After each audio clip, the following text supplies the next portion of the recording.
சுயமரம் வந்து பார்த்தீங்கன்னா 6 director 6 unit அப்படின்னு சொல்லிட்டு ஒரு பெரிய செட்டப் பண்ணாங்க. எப்படி அது முடியுன்ற ஒரு பெரிய பிரமிப்பு இருந்தது. அது வந்து 24 ஹவர்ஸ் சார். இது வந்து 23 ஹவர்ஸ் 23 மினிட்ஸ் அப்படின்ற மாதிரி சொன்னார். எப்பவுமே முயற்சிகள் பண்ணி பார்த்து அதான் நல்ல விஷயம் தானே. பெரிய பயங்கர கிராண்ட் ரிகர்ஸ் எல்லாம் கிடையாது. அப்படியே ஹார்ட் பீட் டக்கு டக்கு டக்குன்னு அடிச்சுட்டு. ஏன்னா வி ஆர் ரெஸ்பான்சிபிள் ஆக்டர்.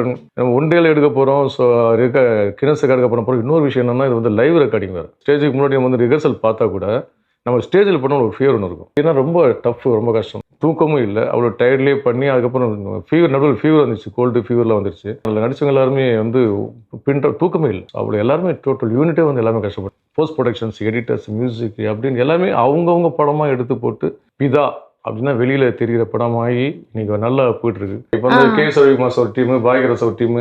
வசனங்கள் வந்து அவ்வளோ அழகான வசனம். எங்களுக்கு பண்ணும்போது ரொம்ப என்ஜாய் பண்ணி பேசின வசனம். நீங்கள் படம் பார்த்தீங்கன்னா தெரியும், மியூசிக் அப்படி ஒரு பெரிய படத்துக்கான மியூசிக்கை கொடுத்துருப்பாரு நரேஷ். இனிமேல் ஒரு படத்தோட சக்ஸஸ் வந்து நல்ல வைப்ரேஷன்ஸ் அமைகிற உள்ள டீமாக இருக்கணும். ஏன்னா பெரிய ஆர்டிஸ்ட் கூட பண்ணும்போது புது ஆர்டிஸ்ட் வந்து ஆட்டோமேட்டிக்காக அவங்க கோப்ப போயிடுவாங்க. நம்ம அப்படி பில்டப்லேயே அப்புறம் நீ என்ன பண்ணுறியா அப்படின்னா அவன் வர டைலாக் கூட வராது. அந்த கேரக்டர், அந்த கதாபாத்திரத்தை உள்வாங்கிக்கிட்டாலே அவன் புது ஆர்டிஸ்ட் பெரிய ஆர்டிஸ்ட்ல முடியும் பெர்ஃபார்ம் பண்ணுறது. இதுக்கு முன்னாடி சுயம்வரம் அப்படின்னு ஒரு படம் எடுத்திருந்தாங்க. அந்த படம் வந்து பார்த்தீங்கன்னா ஒரே டேல முடிக்கிற மாதிரியான ஒரு விஷயங்கள் பண்ணாங்க. ஆனால் அதுக்கு ஒரு டேரக்டர் கிடையாது, நிறைய டேரக்டர்ஸ் ஒர்க் பண்ணியிருந்தாங்க இல்லையா. ஆனால் இந்த படத்தில் வந்து 23 மணி நேரத்தில் முடிக்கிறோம் அப்படின்னா அது எப்படி பிளான் பண்ணீங்க? இதுக்கு முன்னாடி ஒரு ப்ரீ பிளான் இருக்கும்ல, அந்த பிளான் எப்படி அமைஞ்சுது அப்படிங்கிறத சொல்லுங்க சார். எப்பவுமே ஒரு மாதிரி இந்த மாதிரி சாதனை அப்படின்ற முயற்சிகள் மூலமா பண்ணும்போது ஒரு கண்டிப்பாக ப்ரீ பிளானிங் வேணும். அது வந்து பெரிய செட்டப். சுயமரம் வந்து பார்த்தீங்கன்னா 6 டைரக்டர் 6 யூனிட் அப்படின்னு சொல்லிட்டு ஒரு பெரிய செட்டப் பண்ணாங்க. இந்த படம் வந்து அந்த மாதிரி பட்ஜெட்டில் போக முடியாது. இது வந்து ஒரே டைரக்டர் தான். ஸோ ஒரு டைரக்டர் 2 யூனிட் மட்டும் பண்ணாங்க. ஸோ என்ன பிளானிங்னா ஆக்சுவலாக எனக்கு வந்து இந்த டைரக்டர் வந்து கதை சொல்லும்போது எப்படி முடியுன்ற, ஏன்னா செட்டப்பு ரொம்ப சாதாரண செட்டப்பு, எப்படி அது முடியுன்ற ஒரு பெரிய பிரமிப்பு இருந்தது. ஒரு சின்ன சந்தேகம் கூட இருந்தது. ஏன்னா எப்படி பண்ண போகிறாரு அது என்ன சொன்னார், 24 அது வந்து 24 ஹவர்ஸ் சார். இது வந்து 23 ஹவர்ஸ் 23 மினிட்ஸ் அப்படின்ற மாதிரி சொன்னார். அப்படியா, சரி சரி முயற்சிகள் பண்ண, எப்பவுமே முயற்சிகள் பண்ணி பார்த்து அதான் நல்ல விஷயம் தானே அப்படின்னு சொல்லிட்டு போனோம். ஒன் டே எங்களுக்கு ஆர்டிஸ்ட் எல்லாமே ஒரு 1 வீக் பிஃபோர் வந்து அந்த டைலாக்ஸை கொடுத்துட்டாங்க. மற்றபடி வந்து ரிஹர்சல்ன்றது வந்து ஏன்னா எல்லா ஆர்டிஸ்ட் எல்லாமே எல்லாமே புது ஆர்டிஸ்ட் கிடையாது, எல்லாம் ஓரளவுக்கு படங்கள் பண்ணுற ஆர்டிஸ்ட் தான். எல்லாம் அவங்க கொஞ்சம் பிஸியாக இருந்தனால ஒரு நாள் மட்டும் ரிஹர்சல் பண்ணாங்க.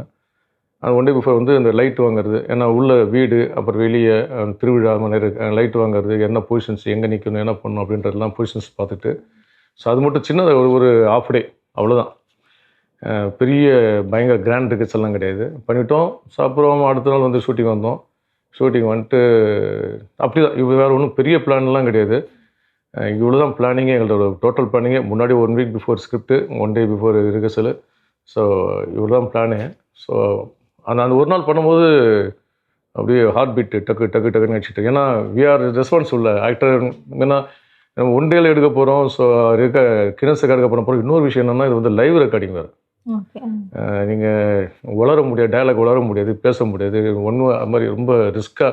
ஒரு ஸ்டேஜில் ட்ராமா பண்ணால் எப்படி இருக்கும் அந்த மாதிரி இருக்கும். நீங்கள் என்ன தான் வந்து ஸ்டேஜுக்கு முன்னாடி நம்ம வந்து ரிஹர்சல் பார்த்தா கூட நம்ம ஸ்டேஜில் பண்ண ஒரு ஃபியர் ஒன்று இருக்கும். எப்படி பண்ண போகிறோன்னு ஒரு ஃபியர் ஒன்று இருக்கும். என்ன தான் நீங்கள் பயங்கரமாக ரிஹர்சல் பார்த்தா கூட இருக்கும். அந்த ஃபியர் வந்து இந்த இதில் இருந்துச்சு.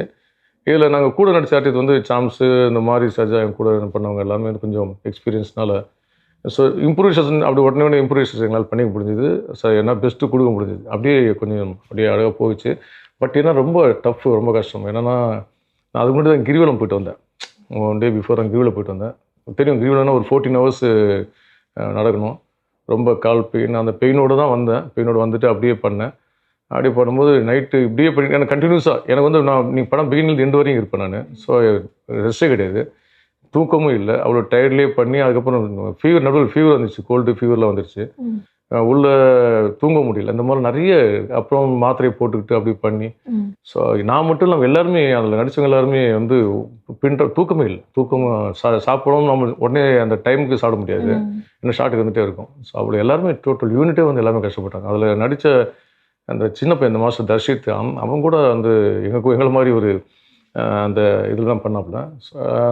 லைட்மென்ஸு, டெக்னீஷியன்ஸு, கேமராமேன், ஸோ அவங்க எல்லாருமே ஸோ தே ஆர் புட்டிங் தேர் 100% ஒர்க்கை வந்து அவங்க எல்லாமே போட்டாங்க.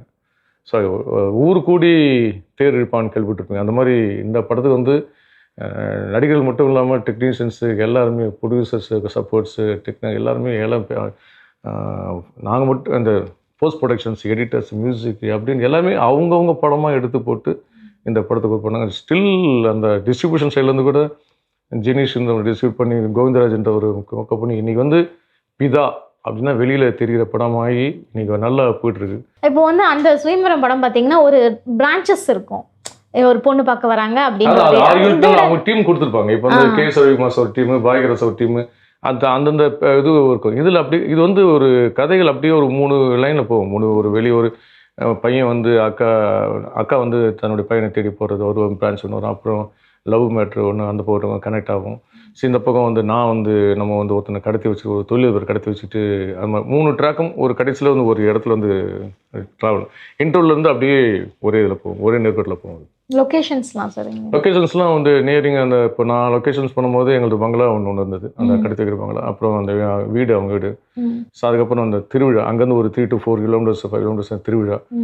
ஸோ இதுதான் இன்னொரு அப்படி ஆனால் பக்கம் பிளான்டு இப்போ டைரக்டர் வந்து உண்மையை ஹிஸ்டரி நல்லா பண்ணார். சார், இந்த படத்தோட காஸ்டிங் வந்து ஆல்ரெடி சொன்னீங்க, இந்த மாதிரி ஆல்ரெடி எக்ஸ்பீரியன்ஸ்டு ஆர்டிஸ்ட்லாம் நிறைய பேர் பண்ணியிருக்காங்க. பட் இருந்தாலும் எக்ஸ்பீரியன்ஸ் ஆர்டிஸ்ட் எல்லாருமே போட முடியாதுல்ல. அப்போ ஃபஸ்ட்டு ஒரு புது ஃப்ரெஷர்ஸோ யாரோ அப்படின்ற போது அவங்கள எப்படி வேலை வாங்கினீங்க? இந்த மாதிரி ஒரு விஷயத்த சொல்லி வேலை வாங்கும் போது என்ன மாதிரியான விஷயங்கள் அவங்களுக்கு இன்புட் கொடுத்தீங்க? வேலைலாம் வாங்கினா அவங்களே வேலையை பண்ணிட்டாங்க.